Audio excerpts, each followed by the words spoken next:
Welcome back, everyone, to another deep dive. Today we're going to get into a case that at first glance seems like a tragic accident, Mm-hmm. but then it gets really complicated really fast. We're talking about the Leslie Newlander case. Oh, yeah? And specifically, we're looking at this article called The Tragic Death of Leslie Newlander, an Accidental Fall or Something More. Mm-hmm. And it's on a website called Investor. Have you ever heard of this website? No, I don't think so. Okay, yeah, I hadn't either until I came across this article, but it's pretty interesting stuff. But yeah, even just the title of this article, Yeah. accidental fall or something more, like right away, something's up. Right. Mm. You're like, oh, okay, what's going on here? Okay. So let's set the stage. Okay. DeWitt, New York, Mm. 2012. We've got the Newlander family, Dr. Robert Newlander, a well-respected doctor in the community, his wife, Leslie. She's really involved in all this charity work, Yeah. They seem to have it all. The picture perfect family. Right, exactly. And the article talks about how, they were just this couple that everyone looked up to and admired, really successful in their community, very involved, seemed like the perfect family, which makes what happened next even more shocking. Yeah. So one morning, their daughter Jenna calls 911. Oh, boy. She's totally panicked. She says her dad found Leslie on the bathroom floor. So immediately you're thinking, like, slip and fall. Right, a horrible accident. Right. Yeah. But here's where things start to get a little weird. The paramedics arrive. They find Leslie not in the bathroom, but in the bedroom. Okay. And there's blood. Hmm. Like more blood than you would expect from just a simple fall in the shower. Right. And it's not just the amount of blood, it's the pattern of the blood spatter. Right. And that blood spatter didn't line up with what Dr. Newlander was saying. Okay. See, he told the police that he moved Leslie from the bathroom to the bedroom so he could give her CPR. I see. But the blood spatter told a different story. So that's where you get the something more, right? Exactly. So wait, blood spatter can actually tell you that much? Like, you can tell from how the blood splattered Yeah. that he wasn't telling the truth. Yeah. Well, think about it like this. It's like physics, right? Okay. The way the blood droplets travel, the direction they hit the surface, all of that leaves a specific pattern. And that pattern can tell you a lot about what happened, like the angle of impact, the force used, even the position of the person. Whoa. Yeah. And there was a former Sergeant Scott Capral. He was at the scene, and he saw those inconsistencies right away. So he was like, wait a minute, something doesn't add up here. Right. He knew the blood spatter wasn't matching up with Dr. Newlander's explanation. Okay, so at this point, they're starting to get suspicious. Yeah. Right? I mean, these were like the golden couple of DeWitt. Everybody loved them and respected them. Yeah, the article talks about how this news just rocked the community. Oh, I bet. Everyone was in shock. Like, how could this happen to the Newlanders, right? Ex- So, obviously, with all this weird evidence, all these inconsistencies, the police are starting to think, okay, maybe this wasn't an accident after all. Right. Maybe this was a homicide. It's a huge shift in the investigation, right? Oh, yeah. From a tragic accident to a potential murder. And that's a totally different ballgame. Yeah. And, in these kind of cases, Yeah. it's really important for the police to stay objective, right? Yeah. Follow the evidence wherever it leads, even if it points in a direction they weren't expecting. Okay, so now they're looking at murder, but who could have done it and why? Well, remember, Jenna was the only other person home at the time, Right. which meant she became a key witness. Yeah.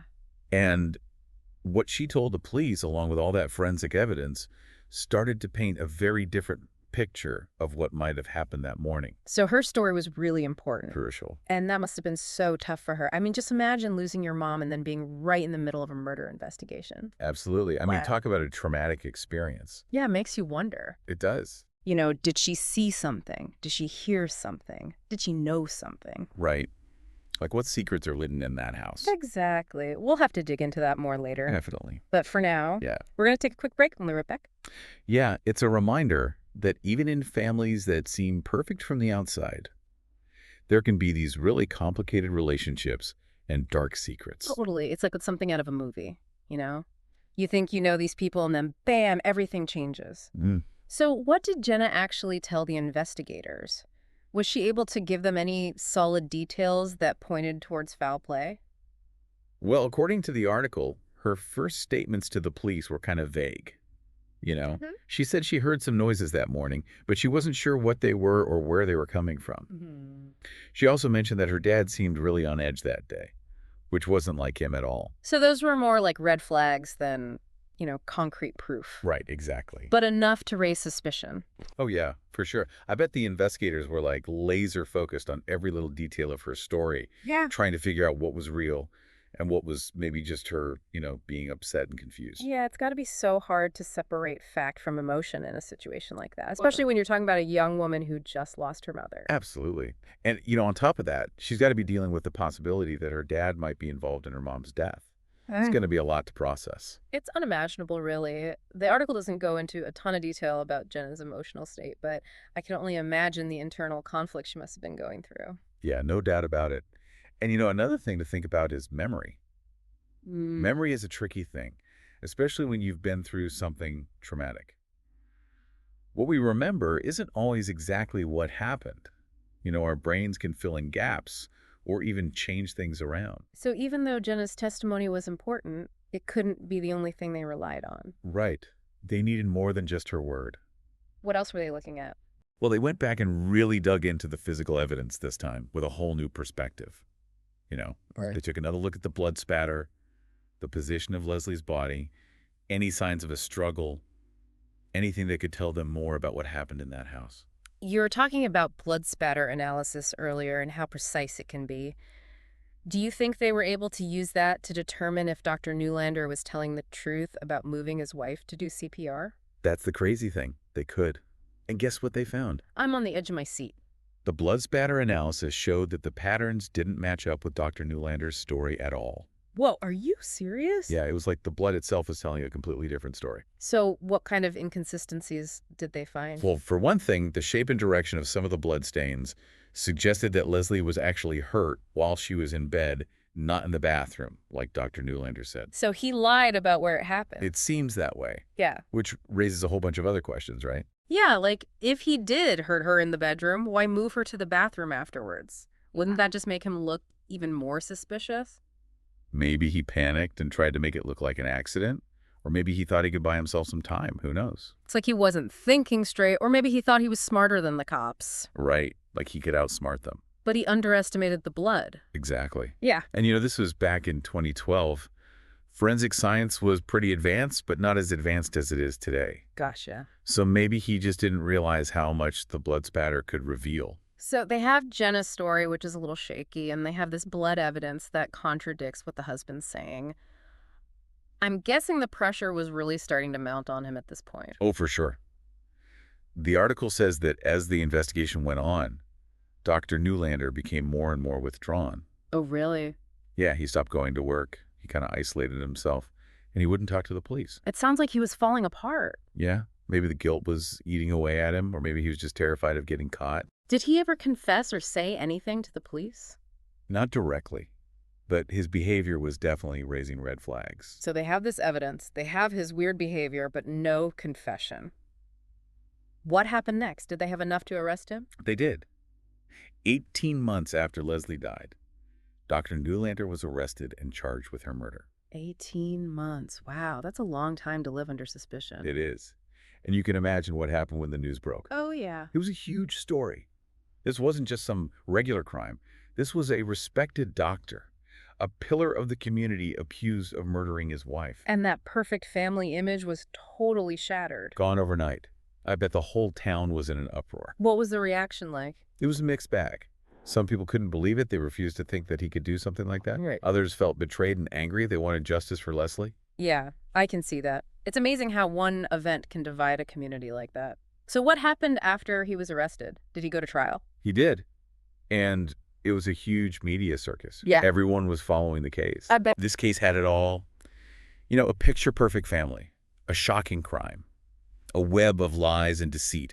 It was like something you'd see on TV. And in the end, it all came down to the power of forensic science. Exactly. It's a reminder that appearances can be deceiving and that sometimes the truth is hidden in the most unexpected places. Couldn't have said it better myself. Okay, so we've got this high-profile trial going on, everybody, and their mother is watching, and the big question is, what's going to happen to Dr. Newlander? Well, the trial went on for weeks. Wow. And the prosecution, they had a ton of evidence. Yeah. They really focused on the blood spatter analysis and Jenna's testimony. I keep thinking about Jenna. What was it like for her to have to testify against her own father? I can't even imagine. Oh, it must have been incredibly difficult.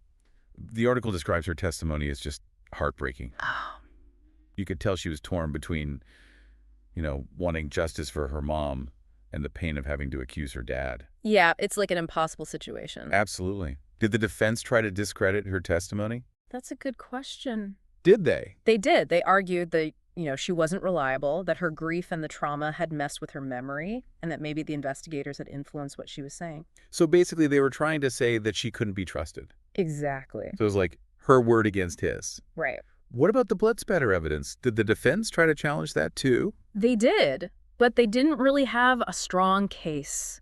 Mhm. The prosecution, they brought in these top forensic experts who explained how the blood spatter patterns totally contradicted Dr. Newlander's story. So, like, the blood was basically saying he's lying. Pretty much. So what did the jury decide? What was the verdict? Well, after thinking about it for a few days, the jury found Dr. Newlander guilty of second-degree murder. Wow. So the perfect doctor, the pillar of the community, is now a convicted murderer? Yeah. Bet that was a huge shock to everyone in DeWitt. Oh, yeah. The case really left a mark on the town. Some people were glad that justice had been served. Mm-hmm. But others, they still weren't sure what to believe. It's wild how one event can have such a lasting impact on a community. It really is. So what happened to Dr. Newlander after the verdict? Well, he was sentenced to 25 years to life in prison. Wow. Yeah. So he's spending the rest of his life behind bars for a crime that nobody saw coming. It just Yeah. goes to show you that sometimes the people we think we know the best are capable of things we could never imagine. It's true. This whole case really highlights how important it is to pay attention to those little details, those inconsistencies that might seem small at first, but could end up being the key to figuring out the truth. And it shows you how powerful forensic science can be. I mean, without that blood spatter analysis, who knows what would happen? It might have been a completely different outcome. Exactly. It's one of those cases that just sticks with you. Yeah. The perfect facade, the shocking crime, the daughter caught in the middle. It makes you wonder how well we really know the people in our lives and what secrets they might be hiding. It really makes you think. Well, that's the story of Leslie Newlander, a tragic case with a lot of twists and turns. Thanks for joining us on this deep dive. We'll be back soon with another fascinating story from the world of true crime.